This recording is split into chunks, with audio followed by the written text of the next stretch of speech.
A most successful single-issue strategy is to agitate for national independence, taking advantage of nationalistic sentiments and the ideal of a world of independent democracies. The communists became the world's advocates of national independence under the slogan of self-determination. Whether such countries were culturally, ethically, morally, or economically capable of handling a democratic government was irrelevant. The subsequent turmoil and revolutionary fervor of a new statehood became a golden opportunity for the planned takeover by the trained Marxist minority. When the first elections are held after the colonial governments have withdrawn, inevitably, coalition governments are established, putting the Marxists into positions of power.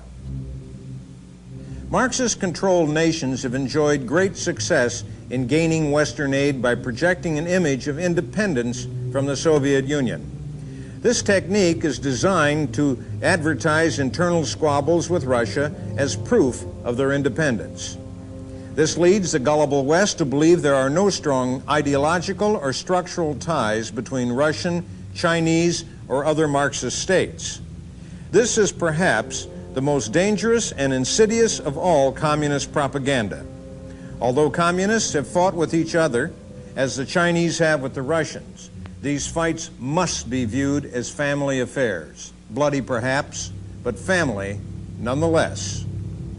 Despite these squabbles, it's vitally important to understand that all are Marxist-Leninists committed to worldwide communist rule. They all adhere to the teachings of Marx and Lenin. Denunciation of dialectical materialism or Marxist-Leninist doctrine is never, ever heard from a communist spokesman. There should be ample evidence that ideological unity amongst all Marxist-Leninists exists. Ironically, while American officials make peace overtures to Red China and give blessings to American businessmen trading with that country, the Chinese children are being taught Marxist-Leninism, not free enterprise. If there is still any doubt regarding so-called independent communists, consider the interchange of communist personnel from one country to another. As North Koreans, Russians, and East Germans man the technical Russian military equipment, 40,000 Cuban troops do the fighting to sustain a pro-communist government in Angola. North Korea, with strong support from both Russia and China, now has the 5th largest army in the world. Troops from this country have been reported in 10 African countries. Zimbabwe's notorious 5th Brigade was trained by North Koreans. Intelligence sources report that the training of guerrillas in 34 countries in Latin America, Asia, and Africa are by North Koreans. More examples of personnel and weaponry exchanges between communist countries include Yugoslavian trucks used by the North Vietnamese, Russian weapons used in countries throughout South America, Asia, and Africa. The advocates of Marxist-Leninism are busy in every country on earth and loyal to none. Though sometimes posing as nationalists, they are first and foremost Marxist-Leninists, citizens of the world, loyal only to the doctrine that sustains them. Communism didn't originate in Russia. It was an intellectual movement with adherents primarily in France, Germany, and England.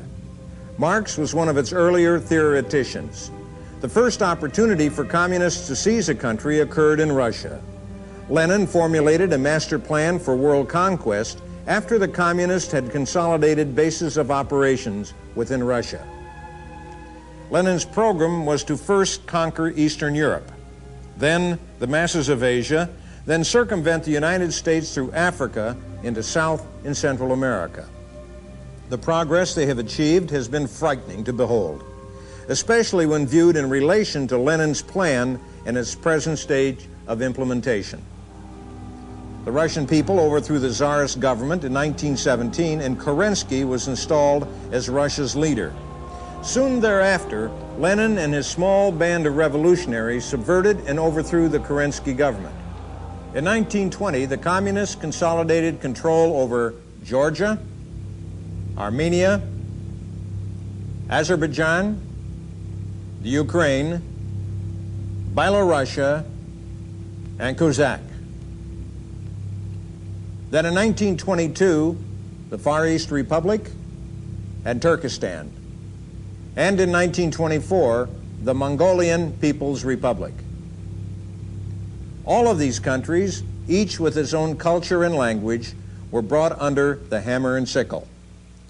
This then was called the Soviet Union.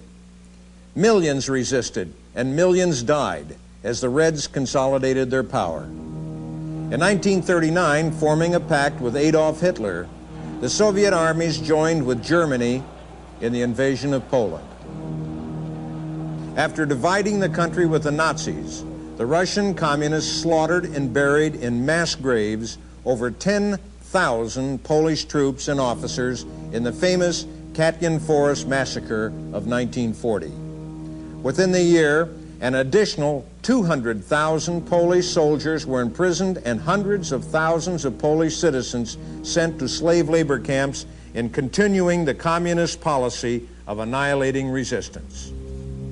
In 1940, feeling they had consolidated their hold over Russia and Poland, the communists invaded the Baltic countries of Estonia, Latvia, and Lithuania. In what military experts throughout the world called one of the most incredible blunders in military history, Hitler abandoned his planned invasion of a vulnerable Great Britain and suddenly turned on Russia. Quickly declaring themselves against the Axis powers, the Soviets pleaded for help against Nazi invasions and were promptly rewarded with billions of dollars in American Lend-Lease aid, an enormous boost for the Soviet war machine. After American Air Force and ground troops broke the back of the German war effort in Europe, another military decision beneficial to the Russians was made, this time by American leadership.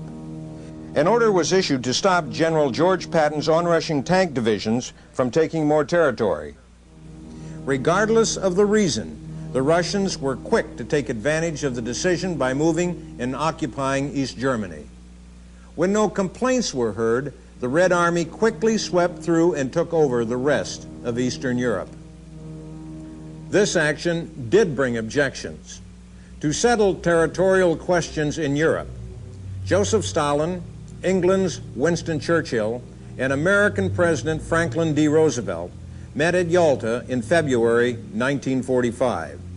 An important item on the conference agenda was the exiled Polish government's urgent appeal to the Western leaders for release of huge segments of the Polish population being held in Russian slave labor camps.